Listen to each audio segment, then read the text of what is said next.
A little quick camera check. Hi everyone, and welcome back to an episode of She Knows Ball. Okay, I'm gonna pour a glass of wine, but this week is a little bit different because I don't really know who it is that's gonna be taking a sip this week. Because obviously the teams did well, and don't get me wrong, I know that Tottenham lost to Chelsea, right?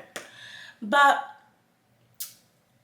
I just don't care enough about Tottenham to dedicate a whole sip segment intro to. So do you know what? What I'm going to sip to, but I'm going to switch it around.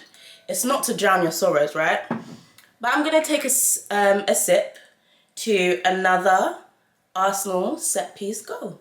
So, Arsenal fans, let's take a sip. So, we had another mad weekend of football, right? I'm even watching the Arsenal midweek Champions League game in the background. So, if you can see it in the background, yeah, that's what it is. But maybe I should move it a little bit because don't nobody want copyright claims and shit like that. That would really horrifically annoy me. But yeah, back again, another week of football, another Arsenal win, another Arsenal set piece goal.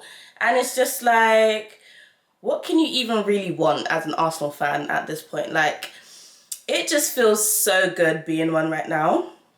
Obviously, Tottenham lost, but they're just so irrelevant. It's just like, so Spursy. It was such a boring game that it was like, I feel like even the commentators didn't even know what to talk about.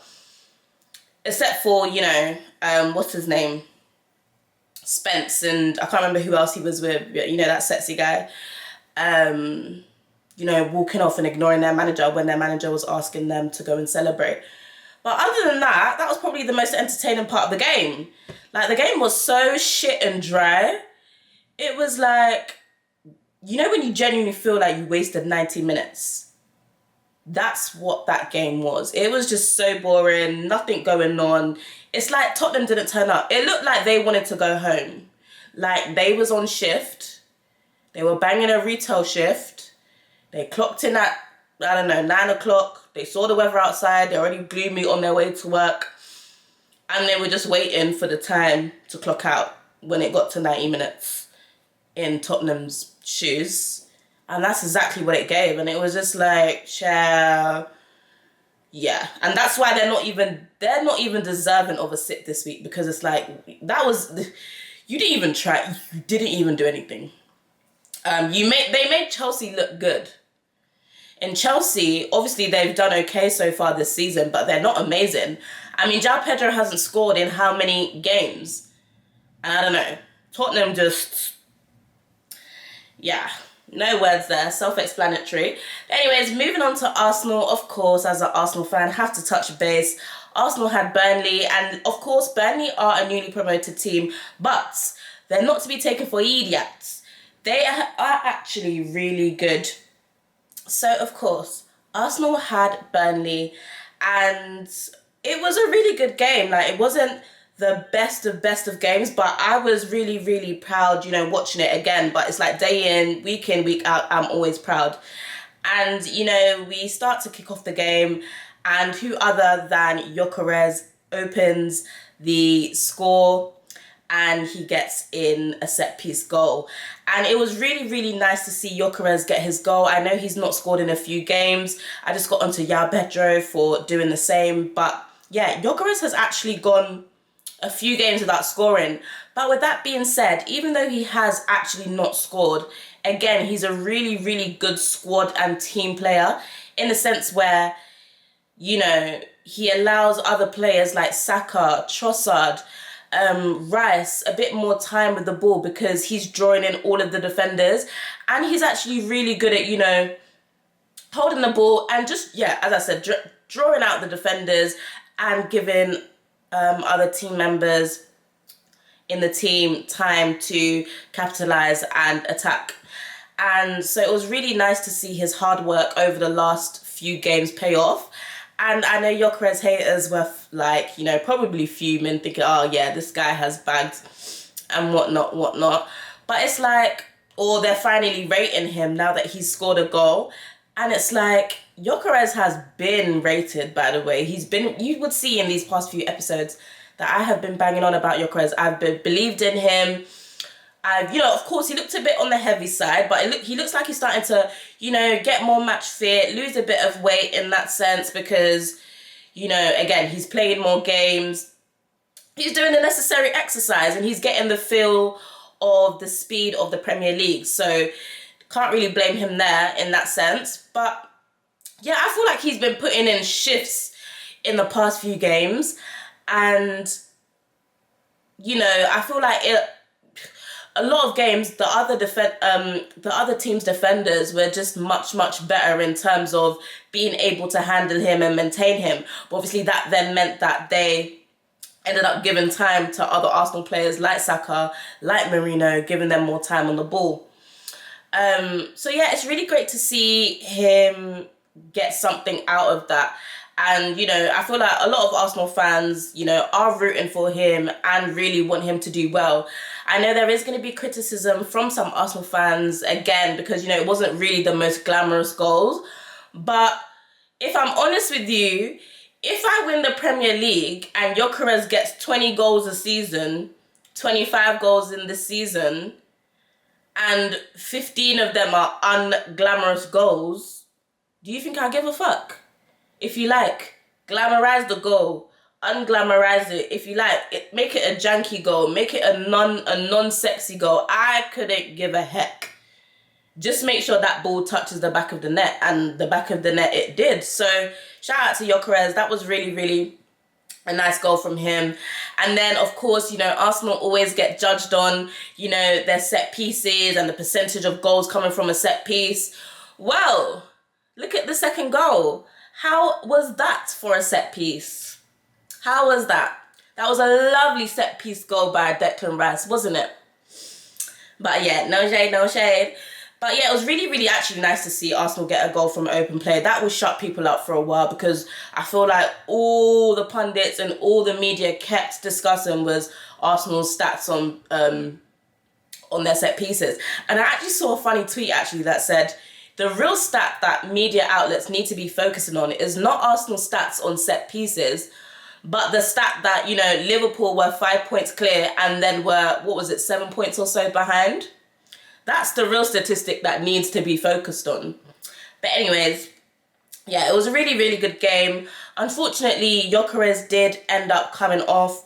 And that is probably, yeah, it's every Arsenal fan's worst nightmare at the moment because it just seems like we can't win. Like, there's always something. There's always a new injury. We get over the hurdle of not having enough depth and not a big enough squad. We sort that out. And then, yet we have 3 players that play in the same position out. Like, it doesn't make sense. You bring in Noni Madueke for Saka for when Saka gets injured. Noni Madueke gets injured and is out for time. You bring in Gyökeres for, you know, Havertz, Jesus. Gyökeres gets injured. Like, it just doesn't make sense. It just feels like Arsenal are constantly chasing when it comes to, like, injuries and things like that. Anyways, let me take a sip because my throat chow.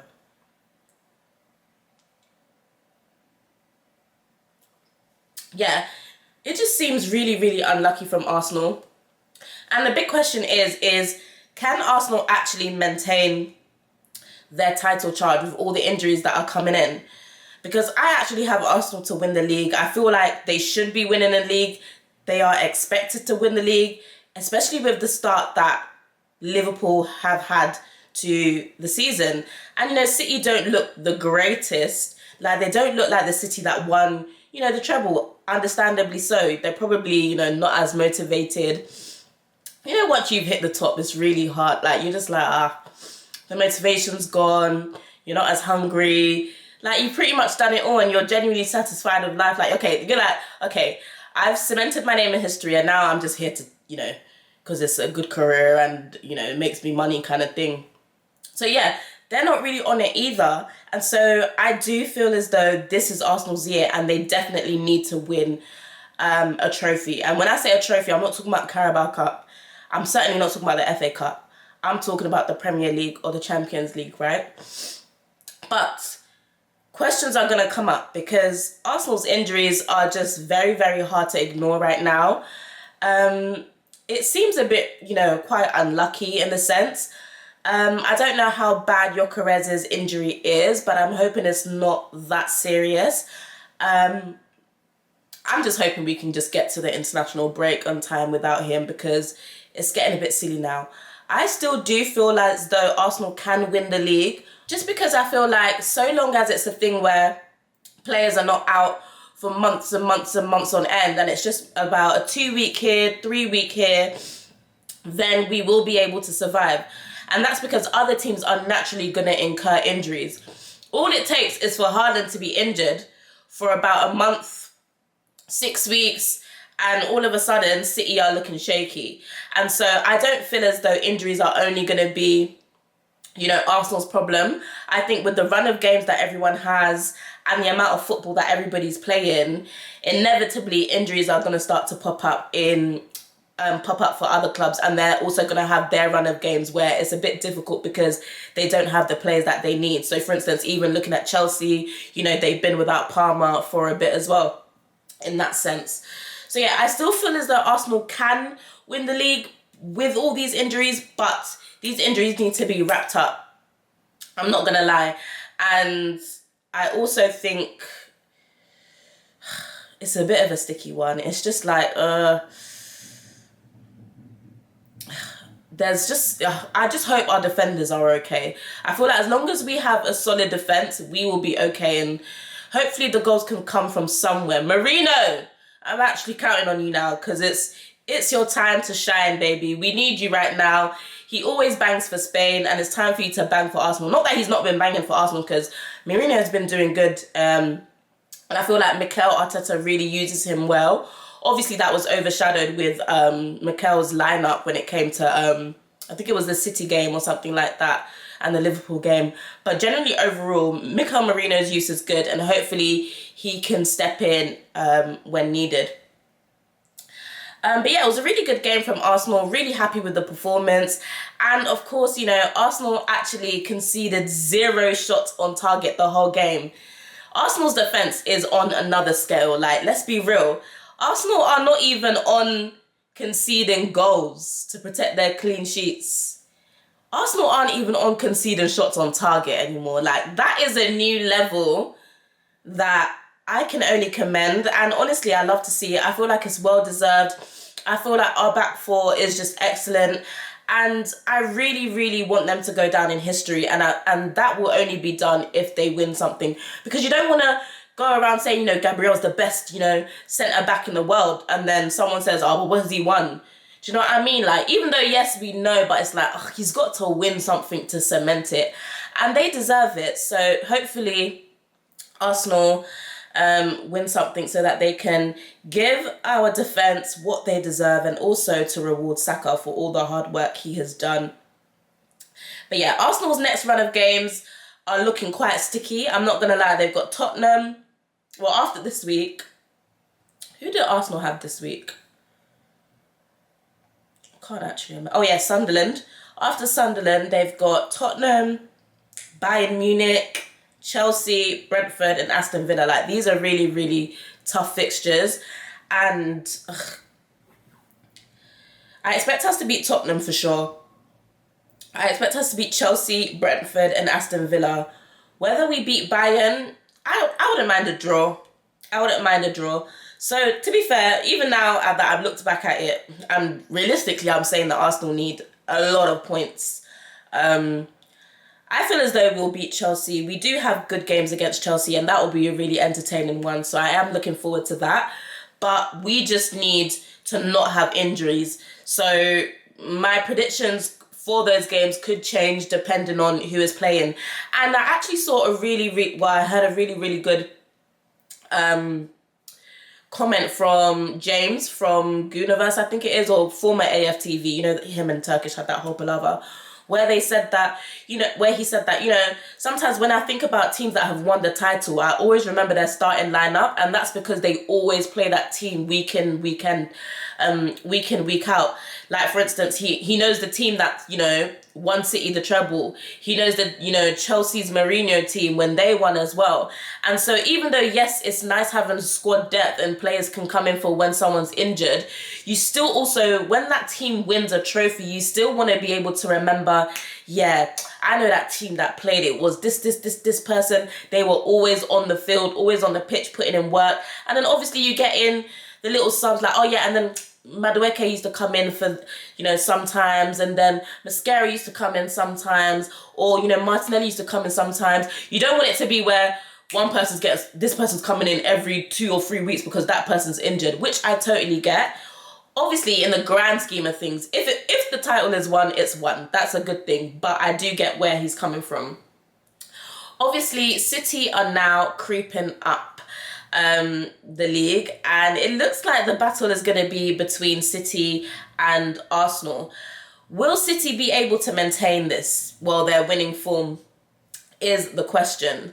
And I don't think that City are going to be able to maintain it. As I just, mentioned, I don't think City have the hunger and desire that they had before to actually want to win, titles on end.